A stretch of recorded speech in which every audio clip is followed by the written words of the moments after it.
ẹ̀rí tó dájú ń bẹ sà pẹ̀lú ìdánilójú àtàtà tó fi mọ́ conviction tó stand out wípé ilẹ̀ Yorùbá máa gòkè àgbà. ìgbékalẹ̀ ètò àwọn ọ̀dọ́ Yorùbá àtàtà ìyẹn Yorùbá Youth Summit ló fọkàn mi balẹ̀ bẹ́ẹ̀.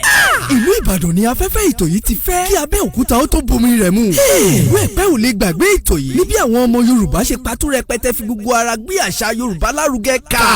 Ìjẹ̀bú Òde ni omi ètò náà tún ṣọlọ níbi a ó tún ṣe gbóṣùbà káre fún àṣà Yorùbá àti bí a ó ṣe máa tún ṣe àṣekágbá Omidan Yorùbá lọ́jọ́ náà. Yorùbá Youth Summit 2019 eléyìí yóò wáyé ní Daily Hotel and Suites Ìjẹ̀bú Òde ní ọjọ́ Ẹtì Friday ọjọ́ 11 oṣù kẹwàá ọdún 2019 agogo 6 ìrọ̀lẹ́ ní àtẹ̀lẹ̀ pupa ìyẹn red carpet yóò bẹ̀rẹ̀ nígbà tí ètò yóò bẹ̀rẹ̀ ní pẹrẹwu ní aago 8 ìrọ̀lẹ́. fún àlàyé lẹ́kùnrẹ́rẹ́ ẹ lè pe nọ́mbà yìí 08169452055. Yorùbá Youth Summit 2019 eléyìí á gbéyàn fẹ́gbẹ́ á tún gbà wú ẹ̀ bọ̀.